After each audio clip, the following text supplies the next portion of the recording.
So hello everyone, I am Vijay Kumar and today we're gonna solve problem number 1763 taken from LeetCode and problem name is longest nice substring. Clear है, काफ़ी एक easy सा question हम लोग choose किए हैं और इस क्वेश्चन को आज हम लोग सॉल्व करेंगे using divide and conquer approach. So jump on the problem statement. So ऐसा करते हैं, हम लोग प्रॉब्लम स्टेटमेंट को एक एग्जाम्पल से समझते हैं. ठीक है, this is our very first example and in this case our output is this substring. अगर मान लेते हैं हम कोई और हम लोग दूसरा सबस्ट्रिंग चूज कर लेते हैं, let's suppose this one from index number 0 to index number 3, then our substring is equal to capital Y A small z and small a. See in this case capital Y is present in our substring but their small case is not present in our substring, that's why this is not a valid nice substring. इसीलिए क्या होगा, ये nice substring में count हम लोग इसे नहीं कर सकते हैं. नाइस सबस्ट्रिंग का क्राइटेरिया क्या है, अगर कोई भी कैरेक्टर को हम लोग पिक करें उस सबस्ट्रिंग में से तो उसका कैपिटल फॉर्म भी प्रेजेंट होना चाहिए और स्मॉल फॉर्म भी प्रेजेंट होना चाहिए. ठीक है ना. So in this case small A and capital A, this is also a valid substring because हमारे पास बस एक कैरेक्टर है ए और ए का इसमें क्या है, स्मॉल लेटर भी प्रेजेंट है और कैपिटल लेटर भी प्रेजेंट है. बट मैक्सिमम हमें रिटर्न क्या करना है, लॉन्गेस्ट नाइस सबस्ट्रिंग. तो लॉन्गेस्ट इस केस में क्या हो जाएगा, small A capital A and small A again. Clear है. लॉन्गेस्ट लेंथ मतलब 3 लेंथ का तो वही होगा एक हमारे पास. So in this case our answer is small A capital A and small A. Now let us understand this question using next example. एक एग्जांपल हम लोग खुद से जनरेट किए हैं इस क्वेश्चन के लिए. ठीक है. सो इस केस में हमारा आंसर क्या होगा, पहले आप लोग गेस कर लीजिए फिर हम इसको समझते हैं. ठीक है. सो आई होप आप लोग गेस कर लिए होंगे आंसर को. इस केस में अगर हम लोग मान लेते हैं index number 0 to index number let's suppose 3, क्या ये वैलिड सबस्ट्रिंग है, capital Y small A capital A and small Y. Yes, this is a valid substring because हमारे पास दो कैरेक्टर हैं इसमें ए और वाई. ठीक है ना. और दोनों को कैपिटल लेटर भी प्रेजेंट है और स्मॉल लेटर भी प्रेजेंट है. This is a valid substring and their length is equal to 4. अब देखते हैं क्या इससे भी ज़्यादा लेंथ का सबस्ट्रिंग पॉसिबल हो सकता है.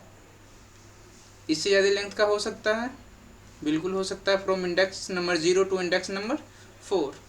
सो इस केस में हमारा सबस्ट्रिंग क्या हो जाएगा, capital Y small A capital A small Y and capital Y again.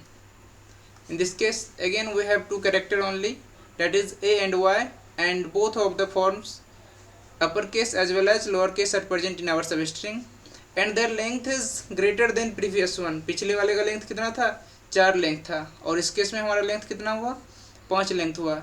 so that is our longest nice substring. Clear है. तो अब इस क्वेश्चन को हम लोग डिवाइड एंड कॉन्कर अप्रोच से सॉल्व कैसे करेंगे ये हम लोग पहले सोचते हैं.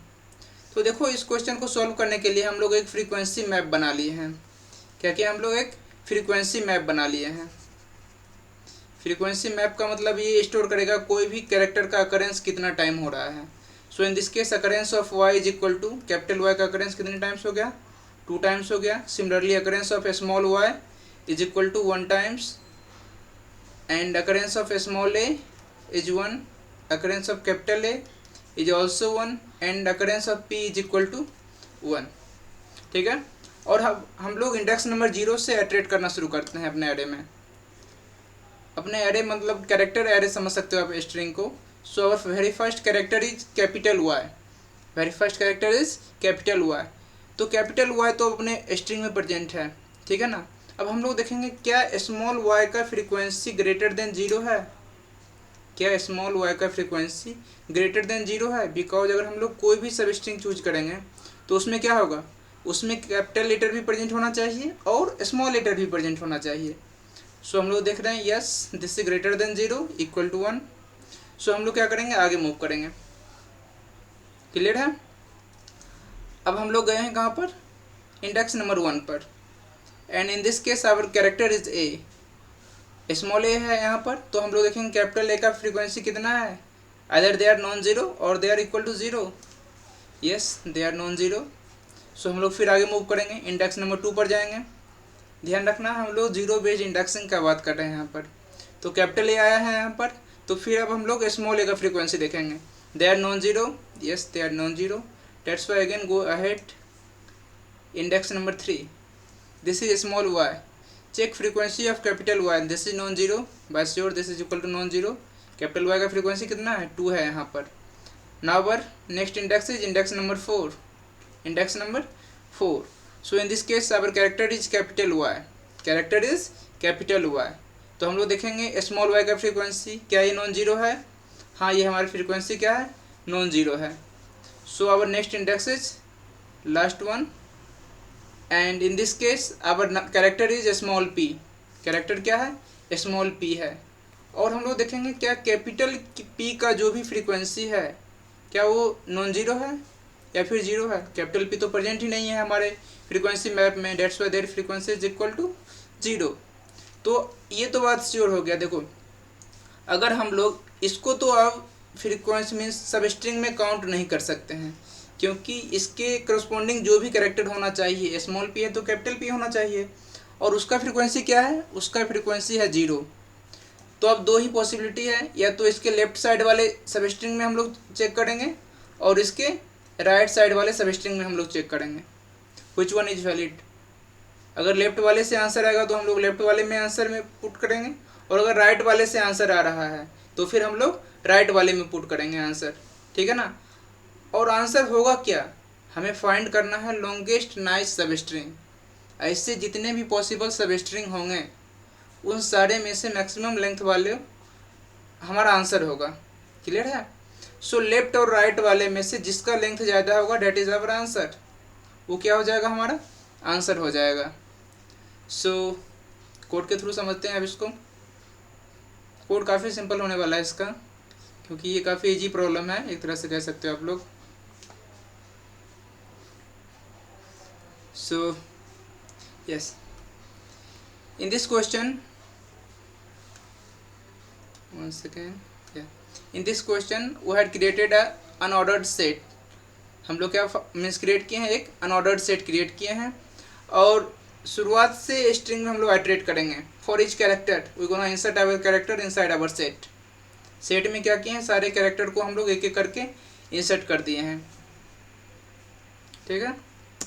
इंसर्ट किए हैं किस लिए, अगर मान लेते हैं हम लोग सेट में ABCD को इंसर्ट कर दिए हैं, तो सेट में अगर हम लोग दोबारा फिर फाइंड करेंगे, अगर हम लोग सेट में दोबारा फाइंड करेंगे तो अगर मान लेते हैं हमारा कैरेक्टर मिला ही नहीं, इसका मतलब क्या है, उसका फ्रीक्वेंसी जीरो है। अगर मान लेते हैं उस कोई भी कैरेक्टर हमारे सेट के अंदर मिला ही नहीं हमें, it means their frequency is equal to zero, ठीक है ना। तो उस केस में क्या होगा, either our answer will present in right side और in left side. So again हम लोग अब स्ट्रिंग में आइटरेट करेंगे शुरुआत से लेकर लास्ट तक, and will store our character in a variable that is equal to CH, ठीक है। और हम लोग CH के स्मॉल वाले फॉर्म या फिर कैपिटल वाले फॉर्म, स्मॉल लेटर होगा या फिर कैपिटल लेटर होगा, दोनों फ्रीक्वेंसी, अगर देखो हम लोग करेंट लेटर मान लेते हैं स्मॉल लेटर है तो हम लोग फाइंड करेंगे कैपिटल वाले को, या फिर अगर करेंट कैपिटल है तो हम लोग फाइंड करेंगे किसको, स्मॉल वाले को। तो ऐसा करते हैं हम लोग दोनों फाइंड कर लेते हैं। क्लियर है, ऐसा करते हैं हम लोग दोनों फाइंड कर लेते हैं, क्योंकि अगर ये स्मॉल है खुद का तो ये सेट में तो गया होगा कभी ना कभी, तो सेट में तो हमें मीन्स एलिमेंट मिलना चाहिए ना, इसलिए हम लोग क्या करते हैं स्मॉल के लिए भी और राइट मीन्स कैपिटल के लिए भी, दोनों के लिए हम लोग सर्चिंग करते हैं इनसाइड आवर सेट। क्लियर है, दोनों के लिए हम लोग सर्च कर लेते हैं, और हम लोग एक दो स्ट्रिंग बनाते हैं। First one is let suppose left and second one is suppose right. एक लेफ्ट स्ट्रिंग बना ली है और एक राइट स्ट्रिंग बना लिया, मीन्स लेफ्ट साइड वाले से आंसर जो है हमारा क्या आया है, जो भी मान लेते हैं आंसर आया है, और राइट साइड वाले से जो भी आंसर आएगा, और दोनों का हम लोग साइज कंपेयर करेंगे। फिर if size of left is greater than size of right then we should return left, otherwise we should return right. Clear है। Finally for our answer return S. किसको रिटर्न करेंगे हम लोग, एस को return करेंगे। अगर मान लेते हैं पूरे के पूरे कैरेक्टर में सारे में ऐसा एलिमेंट हो, सारा ऐसा पेयर होना चाहिए, और ऐसा पेयर होगा अगर मान लेते हैं कि स्मॉल लेटर भी प्रेजेंट है और कैपिटल लेटर भी प्रेजेंट है, तो इस केस में क्या होगा, our original string is our answer. So thank you everyone, thank you for watching our videos. एक बार ऐसा करते रन भी कर लेते हैं कोड को.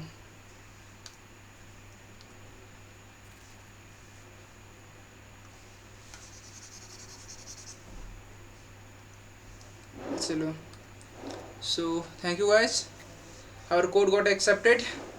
और हम लोग ये एक सीरीज चला रहे हैं, ठीक है, डिवाइड एंड कनकर मेथड का. इसमें बहुत सारे क्वेश्चंस आएंगे. I think almost 44 question are there in LeetCode. So we will solve every questions. और आप लोग इस सीरीज के साथ कंटिन्यू बने रहिए, ठीक है. So yes, finally thank you everyone.